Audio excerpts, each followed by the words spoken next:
Dr. André Marudói, para apresentar os pontos de corte para micro-organismos sem pontos de corte estabelecidos. Bom, boa tarde, vamos lá. Está acabando o dia. Vou falar um pouquinho de como a gente interpreta aqueles micro-organismos que você não tem nas tabelas de ponto de corte principais, né? Eu acho que o EUCAST ele toma muito cuidado para só colocar na tabela, naquela tabela, a tabela oficial, né?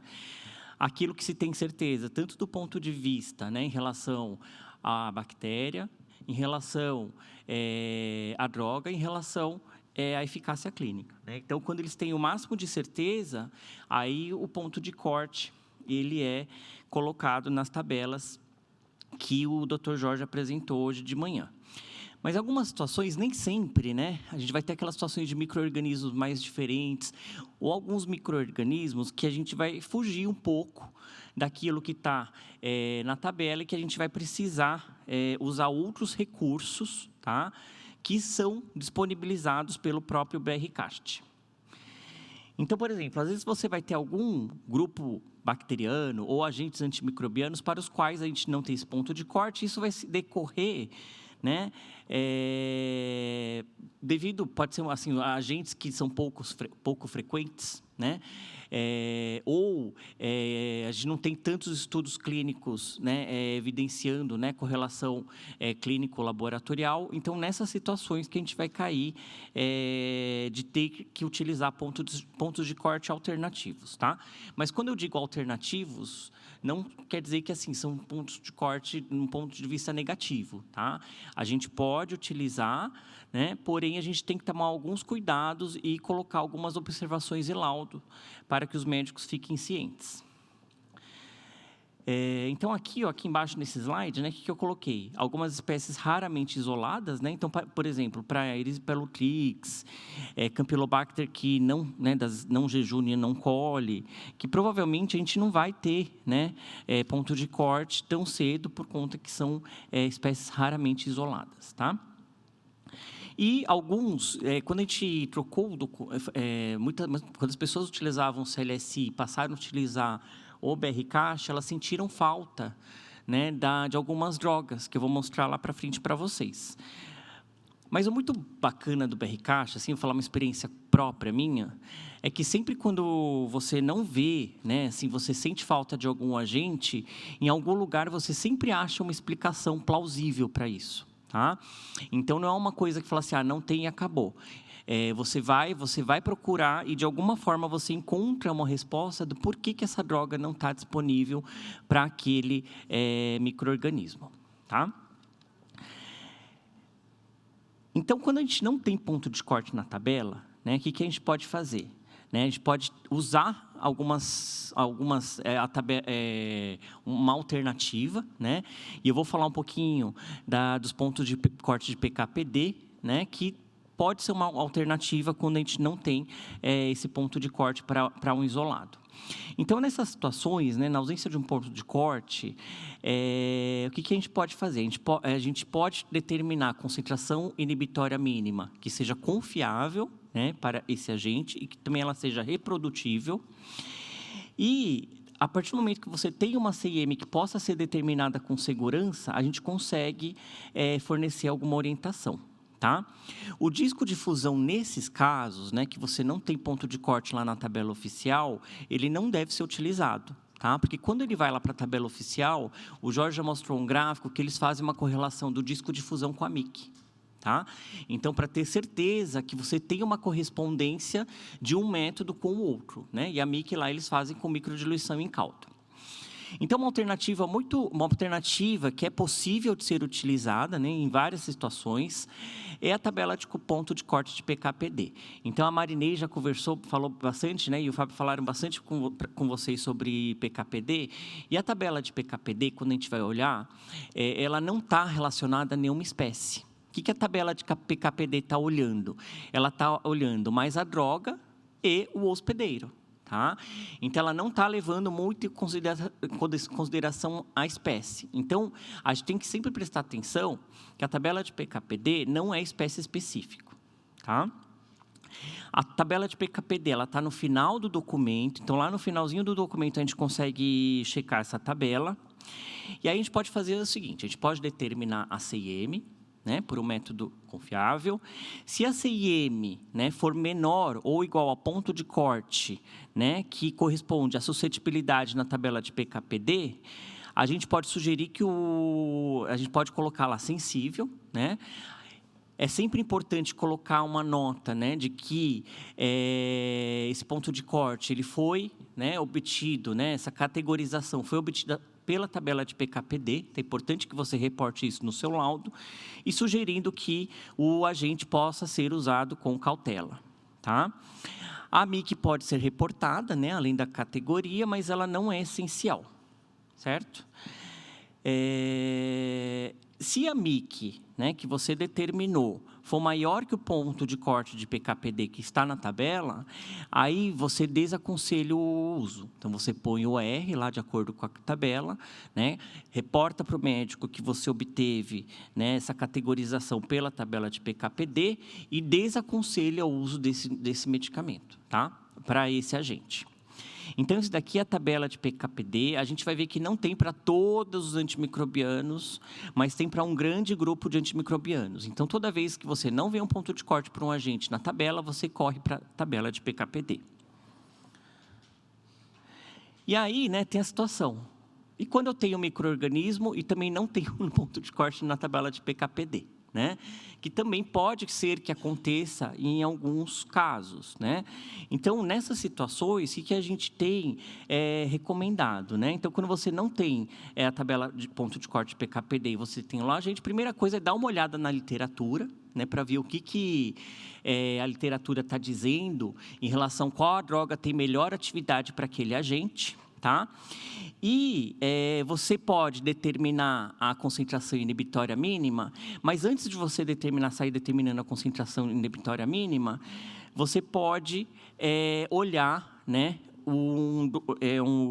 uma página do EUCAST, que é essa página aqui, ó, que ele mostra a distribuição dos pontos de corte epidemiológicos, né, para vários agentes ou para vários antimicrobianos.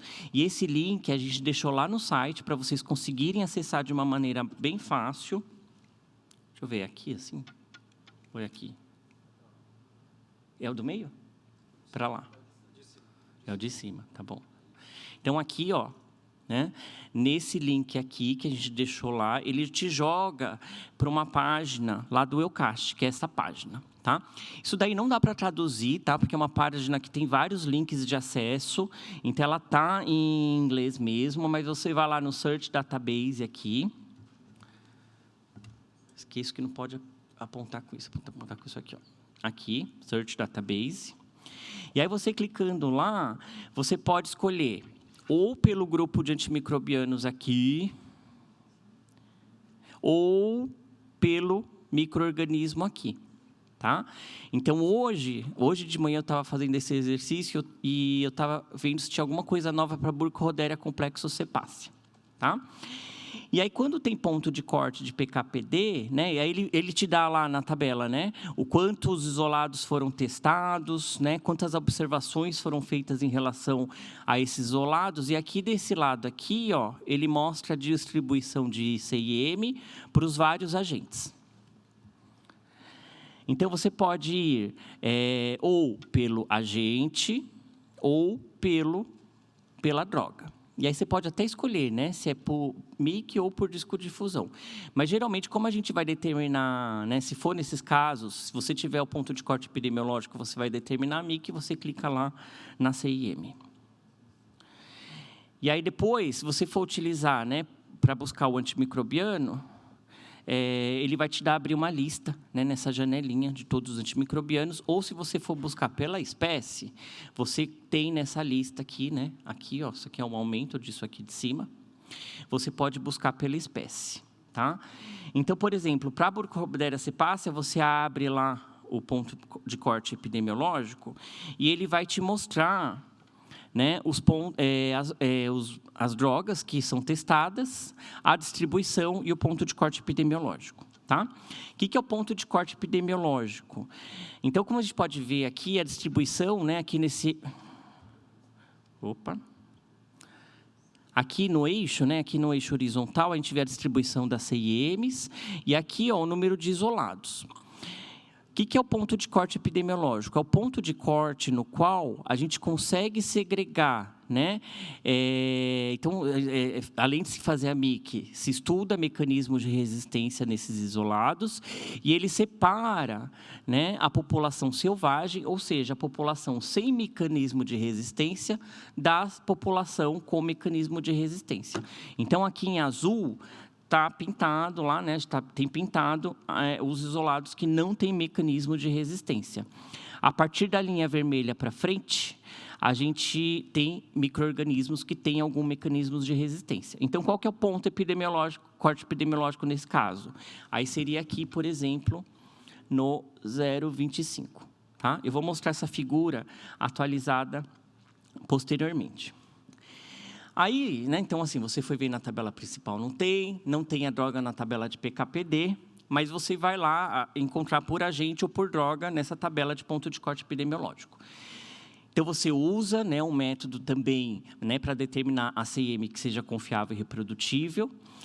E aí, se, né, a CIEM estiver na faixa de tipo selvagem, né, para espécie, ou se estiver abaixo, né, da linha verde para trás, a gente pode sugerir que o agente pode ser utilizado com cautela, mas a gente não libera a interpretação. Tá? Aí você não pode liberar S ou R. Então, isso aí é só uma luz no fim do túnel, lá naqueles casos em que você vai encontrando e você não tem um ponto de corte para aquele agente. Se a CIEM estiver acima desse tipo selvagem, aí você sugere, tá, que o agente, né, que a droga não pode ser, não é melhor não ser utilizada para tratamento daquela infecção, tá? A CIEM ela pode ser relatada, porém também ela não é essencial. Então, aqui tem alguns exemplos, né, de várias pessoas. Por que eu coloco isso? Porque muita gente me perguntava nas oficinas, né? Então, por exemplo, lá para Cineto, no CLSI tinha, né, ponto de corte para Ampicillobactam, para Cefepima, para Ceftazidima, para Tigecyclina nem o CLSI tem, né? Mas como a gente tem muito acineto multi-R, acaba, apesar de não ser a melhor droga, que nós discutimos muito, pode ser uma opção terapêutica. Então, realmente, assim, olha, quando você vai estudar, você vê, por que não tem Ampicillobactam no Eucache? Aí, quando você vai levantar a literatura, né, para Cineto, o teste de sensibilidade ele é errático, e, além disso, tem estudos publicados que você não tem muita correlação clínico-laboratorial, né, em relação a desfecho clínico, mesmo quando você tem uma cepa sensível para Ampicillobactam. Isso é uma tarefa que o grupo vai ter que discutir aí para como fugir dessa situação, né, porque ainda é um problema que a gente sempre vira e mexe, a gente sempre rediscute isso, mas a gente mantém a posição de que a gente não deve testar Ampicillobactam aqui pelo BRCAST, tá? E a Cefepima e Ceftazidima, né, como os infectos, né, Alexandre? Cefepima e Ceftazidima para Cineto? Não, né? Então, já sem discussão, não vai reportar mesmo. Então, o grupo se mantém na posição firme de que não vai ser reportado isso no teste de sensibilidade, porque não vai agregar para o clínico, tá? Para o clínico, às vezes, é muito confortável ver aquilo no laudo, mas também, se não vai agregar, né, eu acho que não vale a pena a gente realmente colocar uma coisa que não vai trazer nenhum benefício para o clínico. Tá? E a Tigecyclina para o acineto, o que a gente fez? Né? Na nota técnica, que a gente fez lá junto com o Ministério, sugerimos, né, o ECOF, nos casos do acineto multi-R, que ele possa ser utilizado com cautela, né, mas tomar cuidado com infecções mais graves, infecções de corrente sanguínea e utilização da tigecyclina. Para estenotrofomonas, né, o BRCAST, ele sugere só o sulfatrimetoprim, e aí muitas pessoas falam, cadê a levo? Cadê a levo? A levo faz falta para mim, né? Então, a levo, a gente sugere reportar o PK/PD pela tabela de PK/PD com a devida nota, né, de que deve-se tomar ter uma certa cautela quando se utiliza o ponto de corte de PK/PD. Tá? Para a Burkholderia, complexo sepácea, realmente o BRCAST não tem, assim, que a Beth, né, que a mais estuda Burkholderia sempre fala, não tem uma solução ainda, né? Porque são 22 ou 20, aumentou o número, 22 espécies, Cássia? 24 agora, cada ano aumenta um pouco. 25? Tá bom. Amanhã é 26, né? São 25 espécies dentro desse complexo, tá? A gente sabe que no documento CLSI eles dão lá para todo o complexo, mas hoje a gente tem Maltitoff, a gente consegue identificar, né, com mais precisão as diferenças isoladas do complexo, e realmente acho que falta estudo para a gente determinar, né, conseguir fazer um ponto de corte para cada espécie do complexo Sepácea, tá? E o Eucache, então, isso é uma coisa que nem ponto de corte epidemiológico ele tinha, mas hoje, até eu estava... Porque, assim, eu e a Marinês, a gente mexe a aula até uns minutos antes de apresentar. E aí, hoje de manhã, eu estava lá com a Ana Gares, lá no fundo, e eu fui olhar a Burkholderia, e aí eu vi que agora eles estão estudando, até mostrei para o Jorge e para a Cássia aí, eles têm ponto de corte epidemiológico, né, para Ceftazidima, então estabeleceram um ponto de corte epidemiológico para Ceftazidima, que é 8. Então, para a esquerda, sem mecanismo de resistência, para a direita, que é em vermelho, com mecanismo. Tá? E também tem ponto de corte para piperacilina tazobactam. Tá? Então, talvez isso ajude lá no momento que a gente for fazer a discussão para o clínico. Tá? Aí vocês vão perguntar, por que isso não está na tabela de ponto de corte oficial? Porque não tem evidência suficiente ainda. Tá bom? Bom, então essa foi minha fala. Eu passei 10 slides, né? Eu que inventei os 10 slides e eu passei os 10 slides, mas tudo bem. Obrigado.